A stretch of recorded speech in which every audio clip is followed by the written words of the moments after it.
This is the fourth in a series of short videos that are showing the progress we've made late summer through mid-fall on a certified organic, no-till, no-spray farm in western Massachusetts.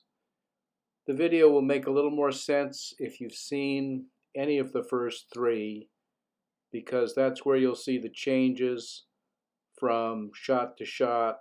We've tried to do them roughly at 2-week intervals, and we hope that you can glean some information out of these videos. Thanks for watching. I just would like to highlight one of the potential downsides to the silage tarp routine that we've been using. As you can see, it's a rainy day, puddles are building up, and none of this valuable water is making its way into the soil. I'm sure it's really doing a good job on the weed control, but maybe a little too good on the water control. And this is the area right next door to the silage tarps, if you will, showing what the squash beds look like after we've removed the occultation strips and the planting strips. High tunnel number 1 still being very productive here at the beginning of October, and as you can see, the rain is definitely penetrating the soil here. We're already into the first week of October, and this is the upper wildflower meadow, which is just ablaze with the helianthus, the perennial native sunflower. And there's just a little bit of New England aster poking its head up here and there. We've got some black-eyed Susans that are probably on their second go-round of bloom. And it's good to see. Wish we could keep it going right to Christmas. And here are some of the late fall crops. Beets on the left, carrots right in front of us that in the very first video from this fall we had to cover with row cover to try and get them to germinate. Looks like they're going to come on strong. And beets in the far right hand row, already started picking those for sales at River Valley Market. Just a quick peek at some of the partridge pea that's been blooming outside of the blueberry tunnel or the blueberry enclosure. The partridge pea is no longer in bloom. If you can see the stalks that are completely brown and the pods that are a nice dark brown, those are the ones that we'll start harvesting the whole stem, continue drying out the seed, maybe up in the propagation house or the propagation house extension, and we'll be able to knock the seed out and start over again. I believe we can get some of that seed and sprinkle it on the ground and get germination before next spring. So this was a row where we've done some experimentation with a different cover crop cocktail than we've ever used before. I believe that this has buckwheat, that must be oats, and some winter peas, and I'll bet there's daikon radish in there as well. So it's a bit of a mishmash, but it looks like it's gonna grow nice and strong. If the frost takes any of the tender stuff out, like the buckwheat, there's going to be plenty of frost hardy things to take the place and keep a nice dark green canopy going over this bed. On the left, you might be able to tell that the straw has been raked off the top of this bed, and really I'd rather see it in the bed as often as possible, but we wanted to have a clear bed top to try this cover crop cocktail without getting jammed up in all that straw. And the same deal here. You can see on these occultation strips made out of the woven polyester material, the vast majority of the rain is falling right through it, doing its best to hydrate our parched soil from a long summer drought. On the far left, we have the remains of Jim's dried beans. He should be getting in there in the next week or so to get them taken out, clean up the row for next year's garlic. Probably quite a bit of that nitrogen will come in handy for a heavy feeder like the garlic. In the middle section is row cover. I'm sorry, that would be occultation strips, and I think 2 occultation strips that had holes burned in them where we had some late butternut squash. We've got the squash curing in a warm spot now, and this is going to be a little bit of a job cleaning up the vines on top of the occultation strips, but I believe we're going to find some nice soil pretty ready to plant right underneath. On the right is some late kale, fall kale. We've got a red in the front and a green further back. That was covered with row cover to keep the cabbage moth from laying eggs and getting worms in there. I think we're going to have some nice harvests this fall, and again that should overwinter, God willing, and we'll see a real early flush of greens to eat in the spring. Beyond that is a little bit of late lettuce. I think the lettuce did okay under the row cover, and we've had some saleable heads out of there. This area of the field was mostly our early and main season tomatoes, and they have all been de-staked, de-stringed, flail mowed, and are now covered with our occultation strips.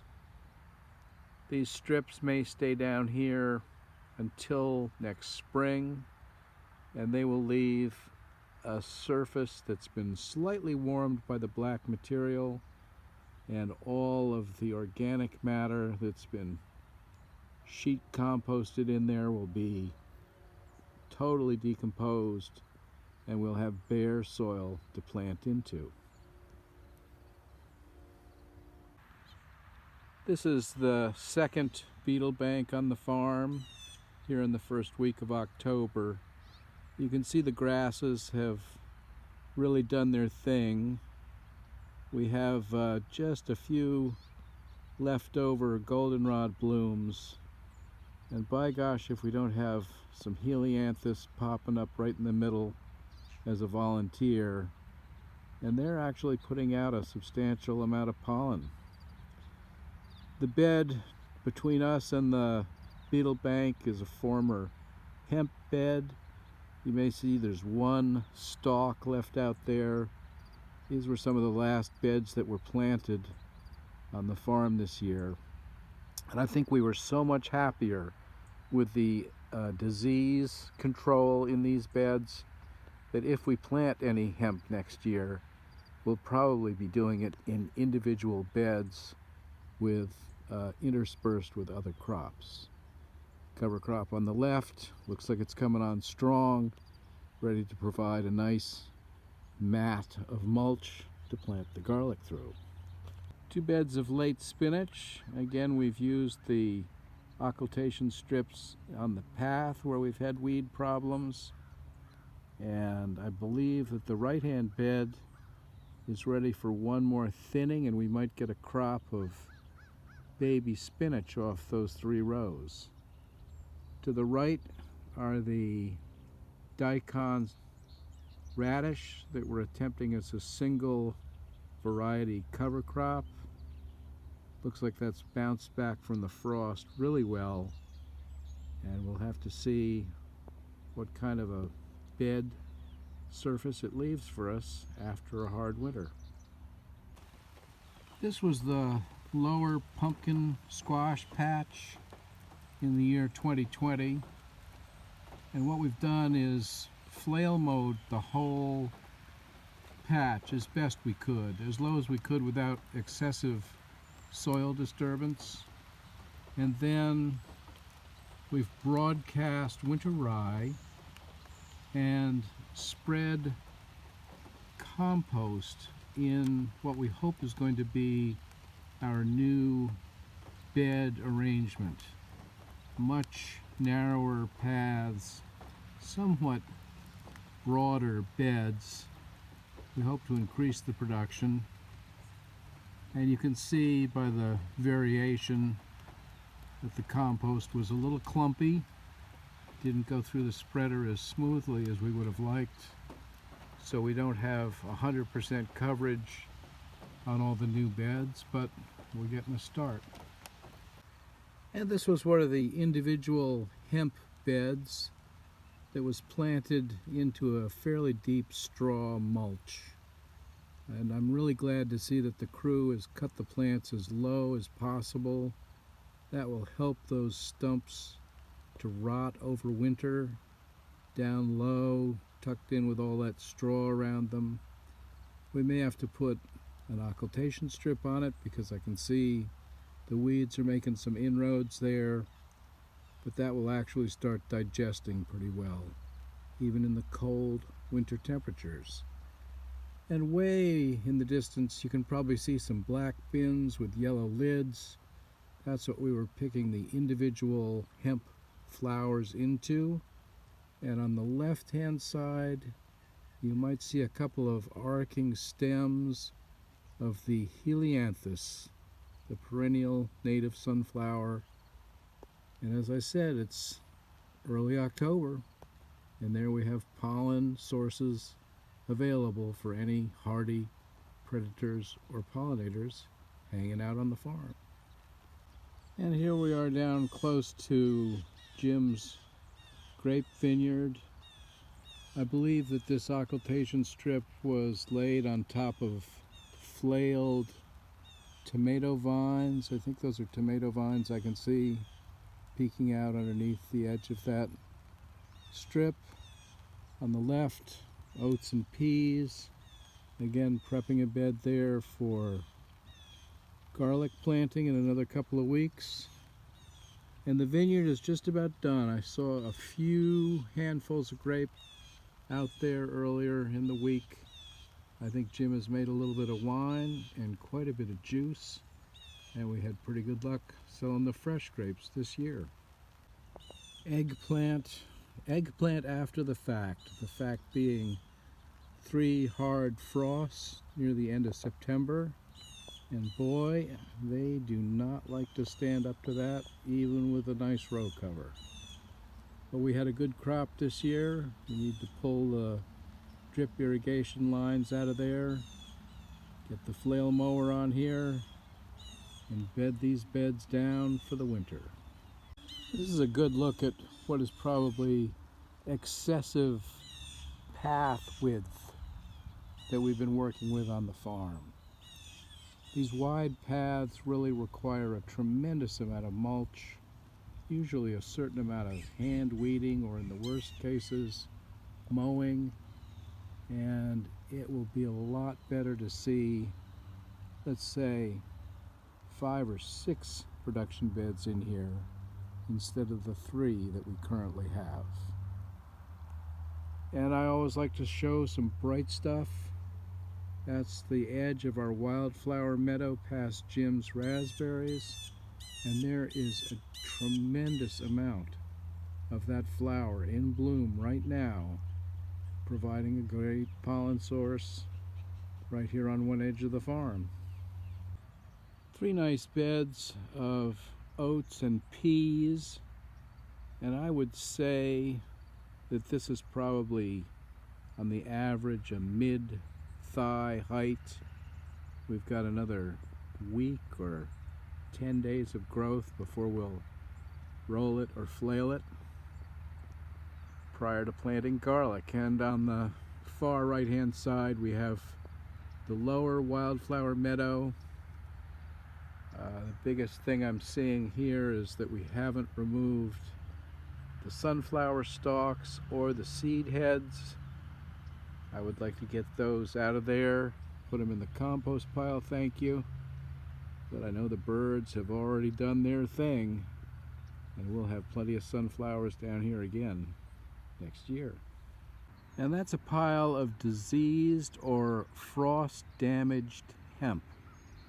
The bed of straw that it's sitting on was actually some of the late tomatoes, and most of that hemp was grown on wood chips and cardboard. We are going to flail mow any diseased, dead, or severely damaged plants in order to keep the septoria localized in this section of the farm. It has been a rough harvest for us this year. Combinations of labor issues. The hemp tested slightly hot, came in 0.06% above 0.3%. So we're going to have to retest it. And we still don't have everything out of the field. We've had some heavy rains, we've had some wind damage. This has been a learning year once again on the hemp. Without a drone, I'm not sure I can even make a close estimate on how much hemp we've got left. We had to cut it because we're past our 2 weeks, which is what we're allowed after the state has tested it. And I'm guessing we've got something like a quarter of this crop out and hung in the barn. It's going to be very interesting to see how much of the rest of this is salvageable. Yes, the hurricane hit hard down here, as you can see. These are all plants that have just been cut. I believe this was all of our Oompa Loompa variety. And we had some marvelous looking plants out here. I mean, 7 feet tall, stems as thick around as your fist or thicker. And most of this was taken down with a chainsaw. Couldn't even get the loppers around it. And another shot of after the hurricane.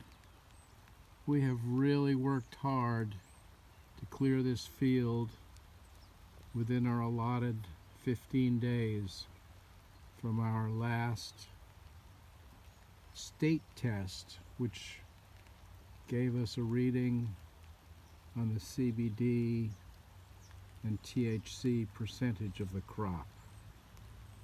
And we have got a bit of work to do, but at this point we'll get the best hung and we'll leave the rest and start again on Monday. And there you have it. There's a bumblebee going to work, getting something to get through the winter with, we hope. A lot of the female bumblebees will be looking for a nice patch of bare ground to dig their burrow. Solitary bees that they are, they will appear in the spring and start their life cycle all over. And as I said, I've badmouthed these helianthus before, called them bullies, but this is really an eye-opener for me to see how much bloom they can produce after frosts late into the year. So thanks for watching. Here's a view of what we hope the pussy willows will look like next spring when they blow open and release all their pollen, start to attract our predators and pollinators back to the farm.